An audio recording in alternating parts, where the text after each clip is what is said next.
Hello, I'm Dr. E. Barry Gordon. This video has been divided into two parts because of YouTube length limitations. The intact video can be seen on my website, www.thehiddendisease.com. Hello, I'm Dr. E. Barry Gordon. This is my 20th video on testosterone deficiency and the second and last on breast cancer.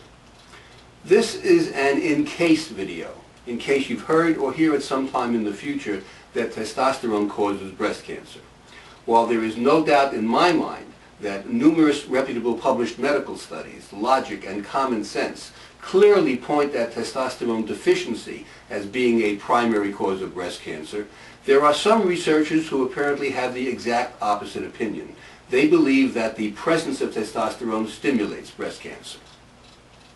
I'm going to discuss two studies that promote that idea and point out what I see as major flaws. As in previous videos, I've simplified technical words and phrases in order to make the quotes more easily understood. The unaltered quotes are on my website, www.thehiddendisease.com.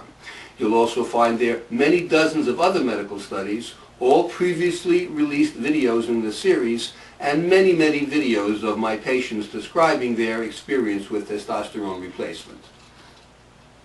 I read an article within the past year or so that found that the recurrence of breast cancer was associated with higher testosterone levels, that women with the highest levels of testosterone have 7 times the risk of breast cancer recurring. I misplaced that article and was unable to find it on a search of medical literature, but I did find a similar study. It came out of Italy and was published in the January 2005 issue of the International Journal of Cancer. The purpose was to see if a relationship existed between ovarian hormone levels and the rate of recurrence of breast cancer. Their primary conclusion, quote, "High testosterone predicts breast cancer recurrence," close quote. It's important to understand that this study has nothing at all to do with elevated testosterone levels or even with replacing testosterone, but only with how much testosterone these various women had lost. They went on to suggest that a reduction in the amount of testosterone might reduce the incidence of breast cancer recurrence, clearly indicating that they believed testosterone was responsible for the higher rate of cancer recurrence. Naturally, that shook me up a little, but only until I gave it some thought. It turns out that this is an excellent lesson in the folly of confusing an association of findings with cause and effect. Any study promoting a causative relationship between testosterone and breast cancer has to brush aside some very basic facts. Most women begin to lose testosterone between 25 and 35, and breast cancer rates begin to increase in the early 40s. So it's inescapable that essentially all women who get breast cancer have lost much or most of their testosterone. Now, it is very well known that breast cancer beginning in younger women is a much more aggressive and virulent disease than breast cancer beginning in older women. Here are a couple of quotes of the National Cancer Institute. Quote, "Clinical observations and studies indicate that late-onset breast cancers grow more slowly and are less aggressive than early-onset breast cancers." Quote, "Findings from archives demonstrated that late-onset breast cancers have slower growth rates, are more stable, and more likely to respond to anti-estrogen medications." Close quote.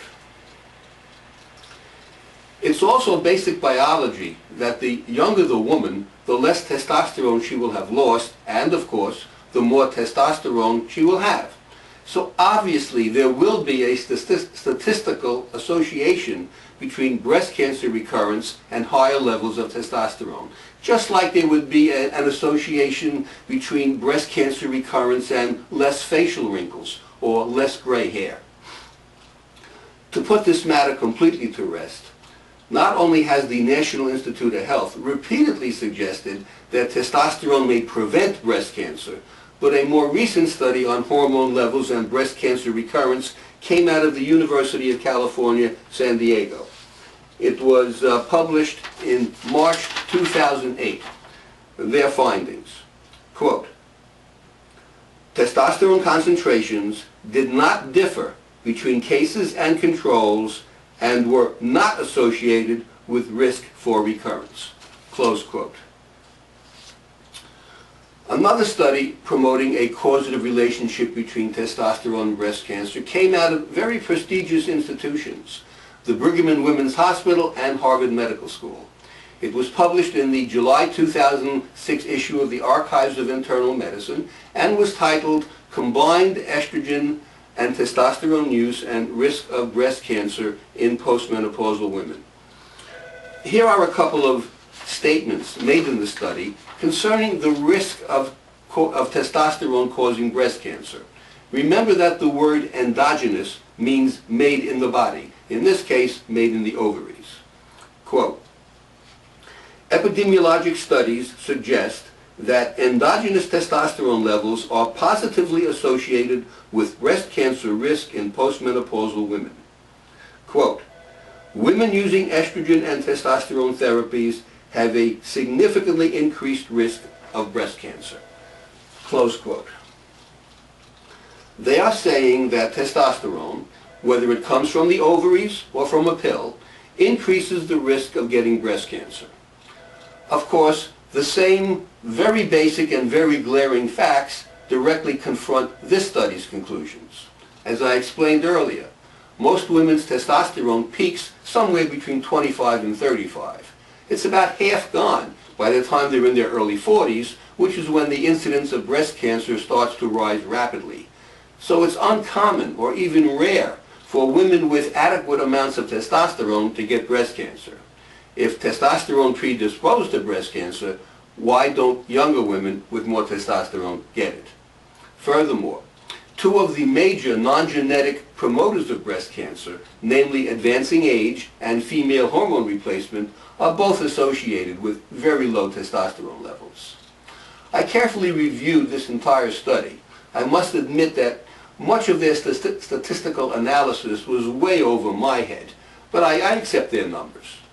Aside from the discrepancy between this study finding a 15% increase in the rate of breast cancer among women who took only estrogen, while the larger, more recent Women's Health Initiative found a 15% decrease, a couple of minor statements confused me. It was labeled as a prospective study, but actually they looked back at data collected from the ongoing Nurses' Health Study between 1978 and 2002. It was also stated that the study addressed the effect of oral estrogen and testosterone therapy on the risk of breast cancer. But I don't understand how a look-back study of this kind can possibly differentiate between cause and effect, or just a statistical association, as was the case in the first study.